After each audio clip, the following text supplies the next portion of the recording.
دورة اتحاد شمال افريقيا لكرة القدم المغرب اللي يدخل المباراة بالقميص الاحمر واللاعب رقم 24 تعلق الامر بمحمد ردون ودخول في منطقة العملية صالح منتخب المغرب. الحارس للإعادة بالتصوير البطيء مشكور الفرقة التقنية. يا سلام على طريقة حراس كرة اليد في هذه الأثناء. يمر بفترة صعبة، حذر خطأ ومخالفة، حال ارتكاب مخالفة أحسن ما فعل لأنه كان في هناك مشاهدينا الكرام تسليم هدف في منتهى الروعة لصالح المنتخب المصري. أكثر إصرار وأكثر عزيمة. نشاهد الإعادة بالتصوير البطيء، كرة لا تصد ولا ترد من جانب هجوم المنتخب المصري في زمن الحديث عن الكرات والمخالفات الثابتة. ها هو هجمة منسقة كما ينبغي لصالح المنتخب المصري، فيه انفراد.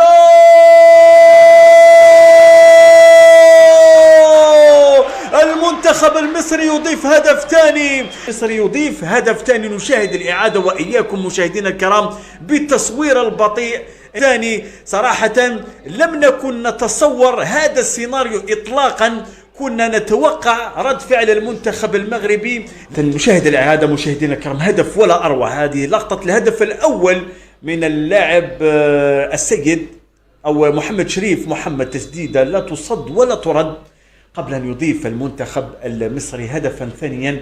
كرة في العمق سكنت عرين الحارس المنتخب المغربي.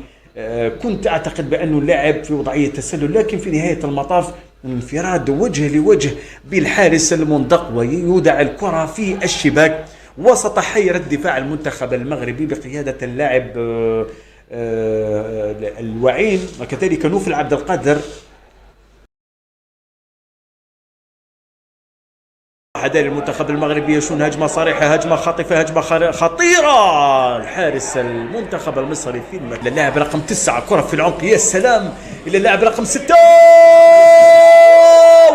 ووضعية تسلل. للأسف الشديد وضعية تسلل من هدفين مقابل لا شيء لصالح المنتخب المصري الذي يتحصل في هذه الأثناء على ركنية مرة. المنتخب المصري يأخذ زمام المبادرة في هذه الأثناء، دخول منطقة العمليات، تسديد والدفاع اتفاقا قلت، وانطلق في هجمة معاكسة، دخول في منطقة العملية، تمرير. الحكم يعلن عن أو ركنية لصالح الهجمة الخاطفة، الهجمة الصريحة، كرة في العمق كما تتابعون، ولكن المدافع المصري دون جدوى على مرتين، تسديد والدفاع في المكان. المنتخب المغربي المندق الذي تلقت شباكه هدفين، سوء ترويج، خطأ جسيم يرتكبه الحارس. كرة وسط شباك شاغرة، جرب حظه بالتسديد من بعيد. الحارس المشاهد الإعادة بالتصوير البطيء، هذا اللاعب اللي دخل منذ لحظات، كرة في العمق ولكن وضعية تسلل وهدف. شاهد الإعادة بالتصوير البطيء. إذن زالت الفوز سيد الموقف بالنسبة للمنتخب المصري. من هناك في لقطة أخرى، يا سلام على هذه التسديدة في المنتخب المصري. محمد ردون مرت بردا وسلاما على الكرة التي مرت بردا وسلاما على دفاع ومرمى الحارس ما شاء الله، الذي يبقى السم قاتل في دفاع المنتخب المصري، البحث عن التوزيع واصحاب القامات الطويله، ولكن مطالبه وضربه جزاء. ضربه جزاء لصالح المنتخب المغربي في هذه من اجل تقليص الفارق ولمسه يد. نعم، نترك لكم الحكم مشاهدينا الكرام. اللحظات من اجل انعاش حظوظه وهو متخلف بهدفين دون رد. اذا ردون في مواجهه تامر،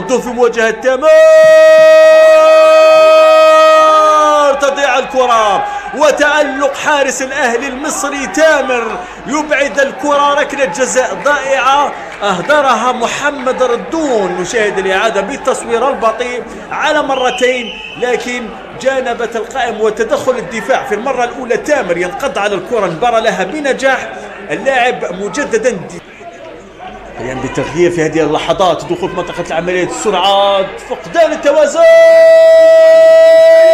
العارضة ما زال خطر، والدفاع في المكان المناسب.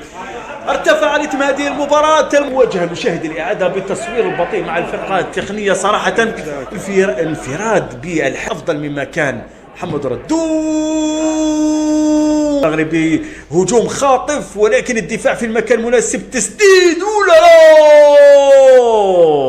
كرة جانبت إطار مرمى الحارس المنتخب المصري مشاهدينا الكرام. تامر الكرة كانت مرت بمصري بعد لحظات.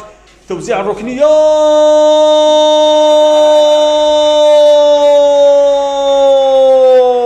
يا سلام، هدف من ركنية بغت بها حارس المنتخب المغربي طه مندق حارس أولمبيك أسفي وأسف يستحق الإعادة لأكثر من مرة بالتصوير البطيء. نشاهد وإياكم هذه اليسارية ركنية باغت بها مرمى وعرين الحارس المندق الذي كان خارج نوعا ما عن أكثر واقعية، أكثر إصرار وأكثر عزيمة ودخول منطقة العمليات. هل في هناك؟ نعم، ضربة جزاء لصالح المنتخب المغربي. ثانية يعلن عنها الحكم الجزائري عصرين في التنفيذ الجمالي اللاعب، لأنه ولو أن الوقت أوشك على النهاية صعبة على المنتخب المغربي لم يكن يتصورها أكثر المتشائمين.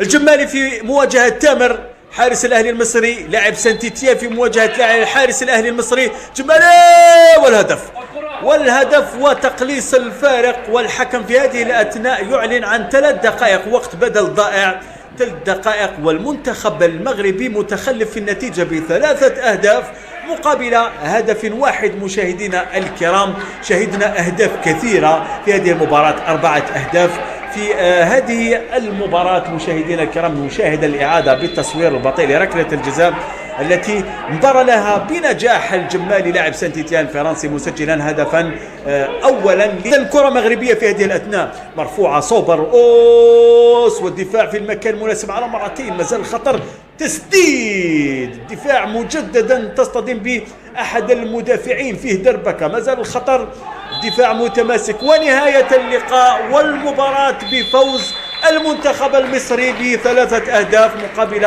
هدف.